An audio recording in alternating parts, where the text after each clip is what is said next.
ವಯಸ್ಸಾಗಿದೆ. ಖಂಡಿತ ನಿಮ್ಗೆ ವಯಸ್ಸಾಗಿರೋ ಥರ ನೀವು ಕಾಣಲ್ಲ, ಅದು ಬೇರೆ ವಿಷಯ. ಆದರೆ ನೀವು ನಮ್ಗಳಿಗಿಂತ ಅಂದರೆ ಯುವಕರಿಗಿಂತ ಹೆಚ್ಚಾಗಿ ಒಂದು ಫೀಲ್ನಲ್ಲಿ ಝೀಲ್ನಲ್ಲಿ ಕೆಲಸ ಮಾಡ್ತೀರಾ ಅಮ್ಮ, ಮುಂದುವರ್ಕೊಂಡು ಹೋಗ್ತೀರಾ, ಅಷ್ಟು ಎಂತೂಸಿಯಾಸ್ಟಿಕ್ ಆಗಿರ್ತೀರಾ. ನಿಮ್ಗೇನಾದರೂ ಲಿಮಿಟೇಷನ್ ಇದೆಯಾ ಅಮ್ಮ? ಆ ಲಿಮಿಟೇಷನ್ ಇದ್ರೆ ಆ ಲಿಮಿಟೇಷನ್ ಬಗ್ಗೆ ಸ್ವಲ್ಪ ಹೇಳಿ ಅಮ್ಮ ನಮಗೆ. ಯಾವಾಗಲೂ ಆ ಕಂಫರ್ಟ್ ಝೋನ್ ಲಿಮಿಟೇಷನ್ ಪ್ರತಿಯೊಬ್ಬರಿಗೂ ಇದೆ. ಅದನ್ನು ಮುಟ್ಟಬೇಕು. ಬೆಳಗ್ಗೆ ಎದ್ದ ತಕ್ಷಣ ಮಲಗೋಣ ಅನಿಸೋದು ಲಿಮಿಟೇಷನ್. ಅಯ್ಯೋ ಸಾಕು ಅಂತ ಬಾಡಿ ಹೇಳುತ್ತೆ, ಸಾಕು ಅಂತ. ಮೈಂಡ್ ಇನ್ನೊಂದು ಹೇಳುತ್ತೆ, ಅಯ್ಯೋ ನನಗೆ ಇಷ್ಟ ಇಲ್ಲ ಅಂತ. ಬುದ್ಧಿ ಹೇಳುತ್ತೆ, ಸಾಕು ಯಾಕೆ ಮಾಡ್ತೀವಿ, ಅವ್ರು ಮಾಡ್ಕೊಳ್ಳಿ ಅಂತ. ಈ ಥರ ಲಿಮಿಟೇಷನ್ಗಳು. Ego itself is a limitation. ನಾನು ನನ್ನನ್ನು ಐಡೆಂಟಿಫೈ ಮಾಡ್ಕೊಂಡ ತಕ್ಷಣ ಐ ಆಮ್ ಲಿಮಿಟೆಡ್. ಅದರಿಂದ ಅದೊಂದು ಕಂಫರ್ಟ್ ಝೋನ್. ಯಾವಾಗ ಅದನ್ನು ದಾಟಿ ಹೊರಗೆ ಬರ್ತೀನಿ, ಯು ಆರ್ ಅನ್ಲಿಮಿಟೆಡ್.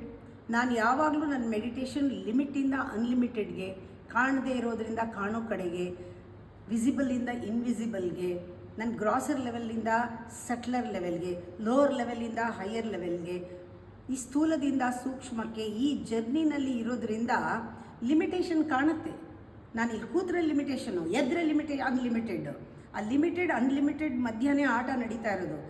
ಈ ಕ್ಷಣ ಅಂದ್ಕೊಂಡ್ರೆ ನಾನಿಷ್ಟೇ ಅಂತ ಬಿದ್ದೇ ಬಿಡ್ತೀಯಾ, ಬಿಕಾಸ್ ನೀನು ಅಂದ್ಕೊಂಬಿಟ್ಟಿದ್ಯಾ. ಅದು ಆಗಿಬಿಡುತ್ತೆ. ಯದ್ಭಾವಂ ತದ್ಭವತಿ. ತಕ್ಷಣ ಒಳಗಡೆಯಿಂದ ಬರುತ್ತೆ ಇನ್ನೊಂದು force, no you are unlimited, come on get up ಅಂತ. ಅದು ಎವ್ರಿ ಟೈಮ್ ನನ್ನನ್ನು ಒಳಗಡೆಯಿಂದ ಎಚ್ಚರಿಸೋದು ನನ್ನ ಅಂತರ್ಯಾಮಿ ಗುರು. ಅದಕ್ಕೆ ಗುರು ಅಂದರೆ ಬೆಳಕಂತ, ಎನರ್ಜಿ ಅಂತ, ಶಕ್ತಿ ಅಂತ ನಮ್ಮನ್ನು ಹೊಡೆದು ಎಬ್ಸೋದು. ಅದರಿಂದ ಗುರು ಅಂದರೆ ಬರೀ ಮನುಷ್ಯ ಅಲ್ಲ. ಗುರುವಿನ ಧ್ವನಿ ಕೇಳಿದ ತಕ್ಷಣ ನಿಮಗೆ ದಡ್ಡ ಅಂತ ಎಚ್ಚರಿಕೆ ಆಗುತ್ತೆ. ಬೆಳಗ್ಗೆ ಎಷ್ಟೋ ಜನ ಹೇಳ್ತಾರೆ, ನಿಮ್ಮ ಧ್ವನಿ ಕೇಳಿದ್ರೆ ಸಾಕು ನಾವು ಎದ್ದು ಬಿಡ್ತೀವಿ. ನೀವು ಏನೂ ಹೇಳೋದು ಬೇಡ, ನಿಮ್ಮ ಧ್ವನಿ ಕೇಳಿದ ನಿಮಗೆ ಜ್ಞಾಪಿಸ್ಕೊಂಡ್ರೆ ಸಾಕು, ಬೆಳಗಿನ ಜಾವ ಎದ್ದು ಧ್ಯಾನ ಮಾಡಬೇಕು ಅನಿಸುತ್ತೆ. ಯಾಕೆ ಹಿಂಗೆ ಆಗ್ತಾ ಇದೆ ಅಂದರೆ, ಯಾವಾಗಲೂ ಕೂಡ ವಾರ್ನಿಂಗ್, ರಿಮೈಂಡರ್ ಎಲ್ಲನೂ ಗುರು. ಯಾವಾಗಲೂ ಕೂಡ ಗ್ರೀನ್ ಫ್ಲ್ಯಾಗ್ ತೋರಿಸ್ತಾ ಇರೋದು, ಬೇಡದೆ ಕಡೋ ಕಡೆ ರೆಡ್ ಫ್ಲ್ಯಾಗ್ ತೋರಿಸೋದು, ಇದೆಲ್ಲ ಗುರು ಮಾಡದೇ ಇದ್ದರೆ ಗೈಡ್ ಅಂತ ಅವನನ್ನು ಯಾಕೆ ಕರೀತಾರೆ? ಅದಕ್ಕೆ ನನಗೆ ಲಿಮಿಟೇಷನ್ಸ್ ಗೊತ್ತಾಗತ್ತೆ. ನನ್ನ ಲಿಮಿಟೇಷನ್ ಇಷ್ಟೇ, ಇದ್ರ ಮೇಲೆ ನಾನು ಹೋಗಬೇಕು. ಇಷ್ಟೇ ಆದರೆ ಇಲ್ಲೇ ಕೂತಿರ್ತೀನಿ, ನಾ ಹೋಗಬೇಕು.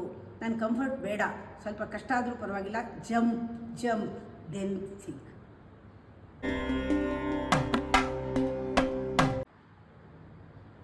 ನಿಮಗೆ ಸಾಕಷ್ಟು ಶಿಷ್ಯರಿಂದ ಇದೆ ವರ್ಲ್ಡ್ ವೈಡ್, ನಿಮಗೆ ತುಂಬ ಜನ ಫಾಲೋವರ್ಸ್ ಇದ್ದಾರೆ. ನಂಗಿರೋ ಪ್ರಶ್ನೆ ಏನಪ್ಪ ಅಂದರೆ, ನಿಮ್ಗೆ ಇಷ್ಟೊಂದು ಜನ ಶಿಷ್ಯರಿದ್ರು, ನಿಮಗೆ ಬೇಕಾದ ಸಮಯಕ್ಕೆ ಒದಗಿ ಬರದೆ ಅಡ್ವಾಂಟೇಜ್ ತೊಗೊಂಡಿರೋ ಯಾವುದಾದ್ರೂ ಸನ್ನಿವೇಶ ನಡೆದಿದೆಯಾ? ಅದು ನಡೆದಿದ್ರೆ ಅದ್ರ ಬಗ್ಗೆ ಸ್ವಲ್ಪ ಹಂಚ್ಕೊಳ್ಳಿ ಅಮ್ಮ ನಮ್ಮ ಜೊತೆ. ಯಾರೂ ಅಡ್ವಾಂಟೇಜ್ ತೊಗೊಳಕ್ಕಾಗಲ್ಲ ಅಂದರೆ ನನ್ನನ್ನು ಅವ್ರಿಗೆ ಬೇಕಾದ ಹಾಗೆ ಅವರು ಬೆಳೆಯೋದಕ್ಕೆ ಉಪಯೋಗಿಸ್ಕೊಳ್ಬೋದು. ಗುರು ಅಂದರೆ ಹಾಗೇನೆ. ನಾನು ಎಷ್ಟೋ ಸತಿ ತಮಾಷೆ ಮಾಡ್ತಿರ್ತೀನಿ.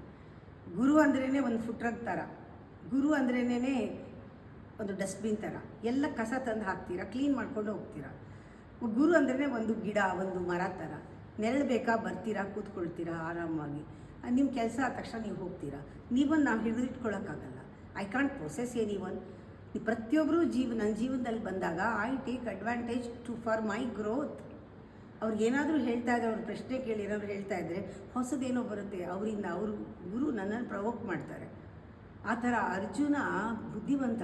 ಅವನು ಎಷ್ಟೊಂದು ಪ್ರಶ್ನೆ ಕೇಳಿದ್ದಕ್ಕೆ ಭಗವದ್ಗೀತೆ ಹೊರಗೆ ಬಂದಿದ್ದು ಕೃಷ್ಣನಿಂದ. ಭೀಮಂಗೆ ಹೇಳಿದರೆ, ಭೀಮ ಅವನು ಥಮಸಿಕ್ ಕ್ವಾಲಿಟಿ, ಅವನಿಂದ ಅಷ್ಟೊಂದು ಪ್ರಶ್ನೆ ಬರೋಕ್ಕೆ ಸಾಧ್ಯ ಇಲ್ಲ.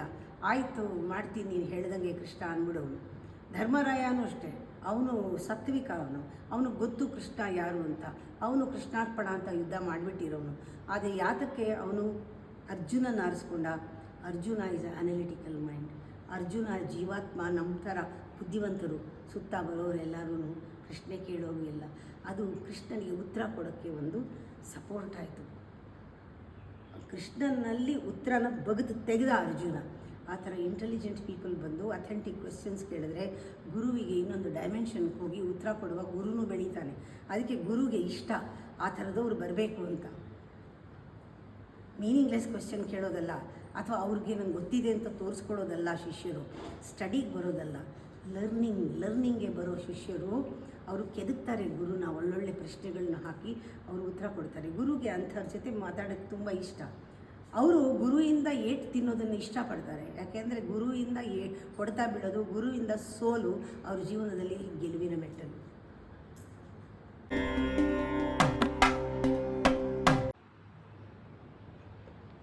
ಅಮ್ಮ, ನಿಮ್ಮ ಹತ್ರ ಯಾರೇ ಬಂದರೂ ನೀವು ಅವ್ರನ್ನ ಕೈ ಬೀಸಿ ಕರೆದು ಅಪ್ಕೊಳ್ತೀರಾ. ಅದು ಹೇಗೆ ಸಾಧ್ಯ ಆಗತ್ತೆ ಅಮ್ಮ ನಿಮಗೆ ಎಲ್ಲರನ್ನೂ ಒಂದೇ ರೀತಿ ನೋಡೋದಕ್ಕೆ? ಇದು ಮನುಷ್ಯನ ಯಾವ ಗುಣ ಅಮ್ಮ?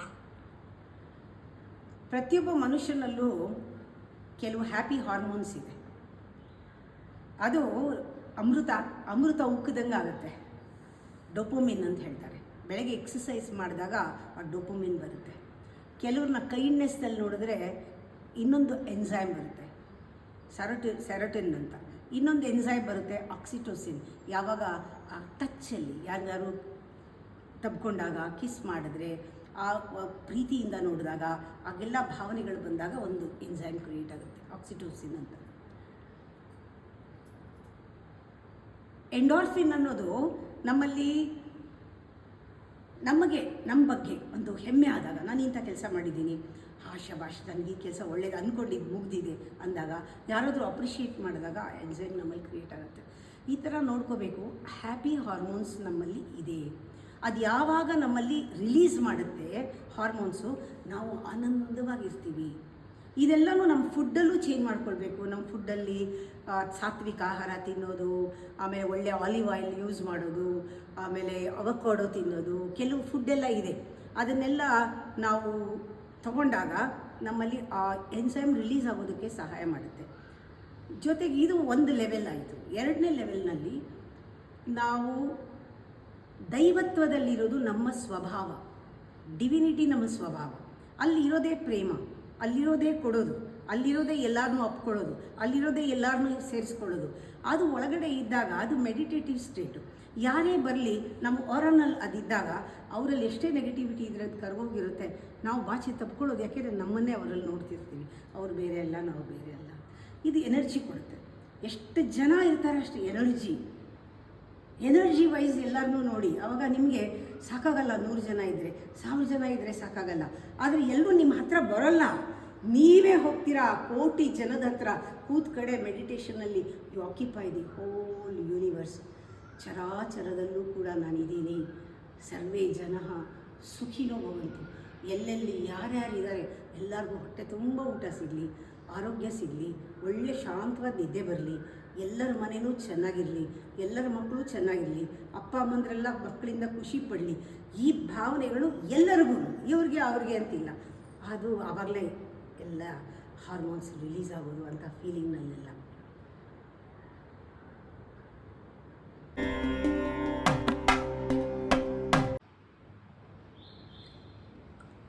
ಆಗಿದ್ದೆಲ್ಲ ಆಗೋಯ್ತು, ನಿನ್ನೆ ಎಲ್ಲ ಮುಗಿದೋಯ್ತು, ನಾಳೆ ಚಿಂತೆ ಇವಾಗ ಯಾಕೆ ಮಾಡಬೇಕು, ಇವತ್ತಿಂದ ಇವತ್ತಿಗೆ ನೋಡ್ಕೊಳ್ಳೋಣ ಅಂತ ನಮಗೆ ಬಹಳಷ್ಟು ಜನ ಪಾಠ ಹೇಳ್ತಾರೆ ಅಮ್ಮ. ನೀವು ಅದನ್ನೇ ಬಹಳಷ್ಟು ಸತಿ ಹೇಳ್ತಿರ್ತೀರ. ಆದರೂ ನೆನಪುಗಳು ನಮ್ಮ ಜೀವನಕ್ಕೆ ಪಾಠ ಆಗುತ್ತಲ್ವಾ? ಅವು ಯಾಕೆ ನಮಗೆ ಪಾಠ ಆಗುತ್ತೆ, ಅಥವಾ ಅದನ್ನು ನಾವು ಹೇಗೆ ತಗೋಬೇಕು, ಅದ್ರ ಬಗ್ಗೆ ಸ್ವಲ್ಪ ಹೇಳಿ ಅಮ್ಮ. ಪ್ರಾಕ್ಟಿಕಲ್ಲಾಗಿ ಬರೋಣ. ನೆನ್ನೆಗೆ, ಇಂದಿಗೆ, ನಾಳೆಗೆ ಹಾಡೋಕ್ಕೆ ಚಂದ ಆಗತ್ತೆ. ಅದಕ್ಕೊಂದು ಪ್ರಿನ್ಸಿಪಲ್ ಇದೆ. ಏನಂದರೆ, ನೆನ್ನೆ ಅಂದಾಗ ನಾವು ಅದಕ್ಕೆ ಹೇಳ್ತೀವಿ ಪಾಸ್ಟ್ ಅಂತೀವಿ. ಪಾಸ್ಟ್ ಅನ್ನೋದು ಅದು ಆಗೋಗಿರೋದು, ಅಂದರೆ ಅದು ಸತ್ತೋಗಿರೋದು ಅಂತ. ಅದರಲ್ಲಿ ಇಲ್ಲ. ಸತ್ತೋಗಿರೋದು ಅಂದರೆ ಸತ್ ಅನ್ನೋದಿಲ್ಲ, ಅದರಲ್ಲಿ ಇರುವಿಕೆ ಇಲ್ಲ. ನಾಳೆ ಇನ್ನೂ ಹುಟ್ಟೇ ಇಲ್ಲ. ಹುಟ್ಟದೇ ಇರೋದು ಹೆಂಗೆ ಸಾಧ್ಯ? ಒಂದು ಹುಟ್ಟೇ ಇಲ್ಲ, ಒಂದು ಸತ್ತು ಅನ್ನೋದು ಹೊರಟೋಗಿದೆ. ಆಯಿತಾ? ಈಗ ನಿಮ್ಗೆ ಒಂದೇ ಒಂದು ದಾರಿ, ಗುರಿ, ಎಲ್ಲ ಬದುಕಿದ್ರೆ ಈಗ, ಇಲ್ಲದ್ರೆ